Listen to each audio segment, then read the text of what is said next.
qu'il jouit. Il jouit de la misère des autres. Sonko est un malade mental. Billahi. Comment un être humain peut-il se réjouir de vagues dévastatrices malgré les 14 morts, les magasins Auchan, les stations Total, les maisons de Birima Ndiaye, les véhicules de Macoumé Bey, de Ndiaga Ndiaye Ops, brûlés, le domicile de El Hadji Diouf brûlé. Comment peut-on se réjouir de cela quand on est un être humain avec un cœur? C'est que l'homme n'a pas de cœur ici. À la place, il y a un roc. Et il brandit la menace.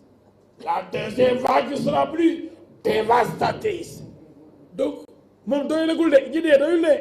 Mais qui m'a bon? Ce béa bon. C'est un danger ambulant. La monnaie locale, je n'ai pas besoin d'en parler parce qu'aucune commune n'a le pouvoir de battre monnaie.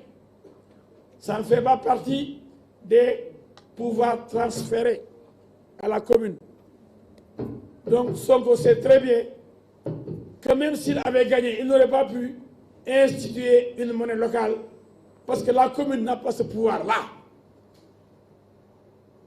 Mais comme il aime l'argent, il aime tellement l'argent, il a vendu tellement de terrain quand il était au domaine. Moi j'ai dit j'ai les preuves. Chaque fois je le défie, il ne réagit pas. L'homme est un voleur.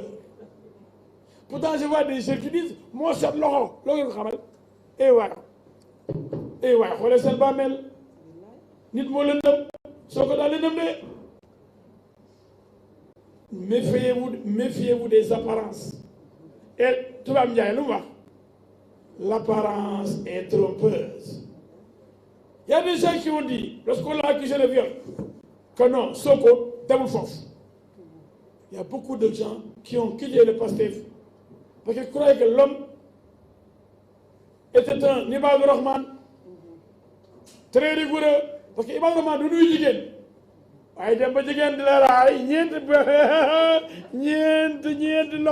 ñeenti loxo yu nooy nga ne Ibadu nga yow koy ndax jógal fële yaa mën a yow yaa ñeme yàlla. Mais Sonko, il est bizarre. Les gens, il a dit pas de Sonko, l'attaque. Mais c'est normal. Chaque jour qu'on se lève le matin, dañuy musul ci seytaane. Boo julli, on se blâme de seytaane rajim. Boo jógee, on se blâme de seytaane Sonko. Boo ko deful mu dox sa kaw maay. La monnaie locale.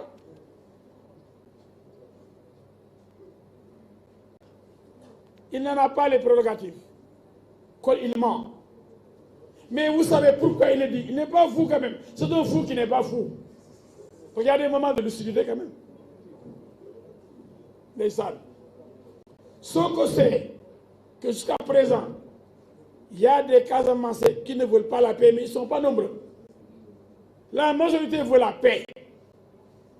La majorité a tourné le dos au Macky. Grâce à Macky Sall. Vous avez vu le pont maintenant construit qui traverse la Gambie. Le pont de Farafenni. Kuy liggéey noonu ngay def waaye nekk fi di wax rek di kàcc rek loolu baaxul. Wax rek Macky day liggéey booy bi di saaga. Macky di dóor booy bi di saaga. Ku dóor a mën kuy saaga. Alors, cette monnaie locale, c'est pour pousser certains qui ne veulent pas la paix, ils ne sont pas nombreux du tout, à le rejoindre pour voter pour lui. Il sait qu'il a perdu, qu'il ne gagnera pas la mairie de Ziguinchor devant mon cher ami Seydou Sané, devant Benoît Sambou, devant Doudouka, qui ont fait bloc, devant même Ablaye Baldé, qui est conscient des enjeux, qui a même dénoncé Sonko par rapport à cette monnaie locale. Mais il a toujours ces petits frères-là, ces mercenaires qui défendent cette monnaie locale. S'il leur avait dit, votre père ne vaut rien, ils auraient répété, notre père ne vaut rien. S'il leur avait dit, insultez votre père, ils auraient insulté leur père. Ces gens-là, maintenant, ils disent,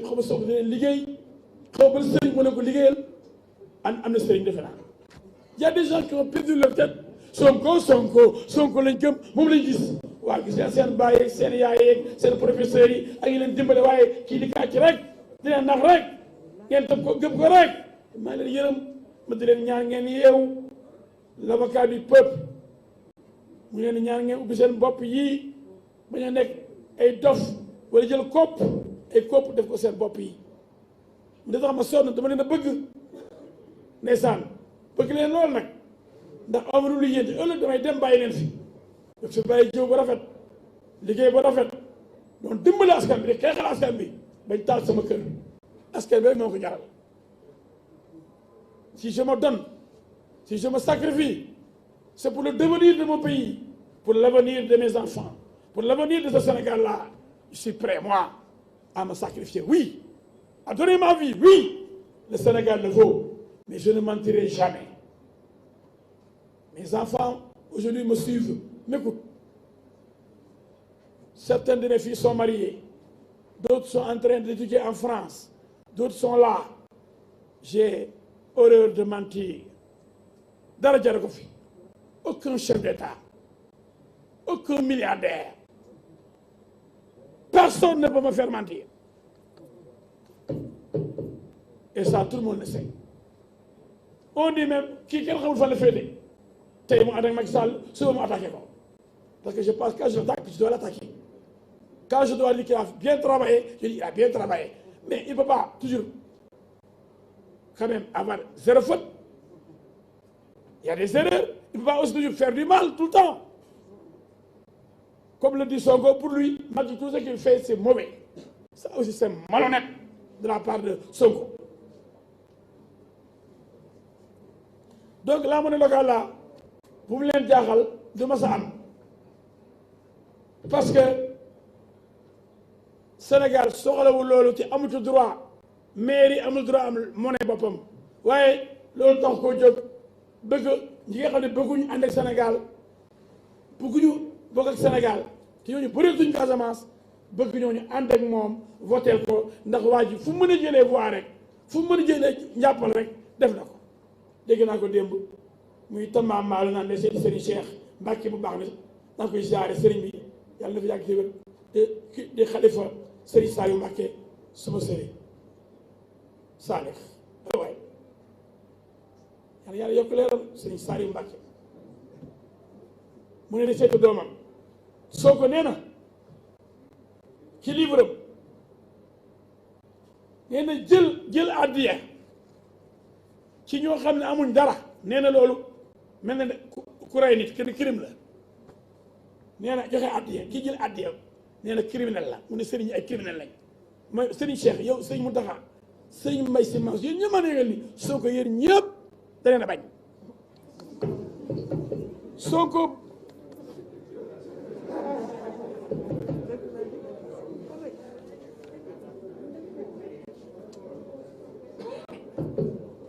Sonko nee na sëriñ soxlawu ko bi mu bëggee réew mi nag muy lambar ci sëriñ si dina jéem a ndax pour taalibe yi woteel ko parce que day jéem a nax c'est un manipulateur rek nax rek alors léegi Cheikh Yérim Seck posé ko question bi muy présenté livre bi ni ko yow ban taarixa nga bokk mu ne ko man fépp laa bokk ndax boobu de wara ibaadu la ibaadu yi amuñ taarixa ànd ak borom sikkim yi di jaay ibaadu bi affaire Adji Sarr ñëwee nag mu ne léegi murid la nekk sul ibaadu parce que ñëwee su wax ne ibaadu la te ibaadu lu jege jigéen ba jigéen di ko raay ko toppatoo ibaadu lu nuyu jigéen bay sumee ku jigéen di raay kon xam ne ni moom ibaadu yi suur nañ ko mu ne naa dem ndax murid yi woteel na waaye kii ku yàpp léegi nag ce qui se passe c'est extrêmement grave il va faire la cour au marabout parce que gëmul dara Sonko gëmul tous il a dit avec Barthélémy Diaz ils ont dit que Macky a le droit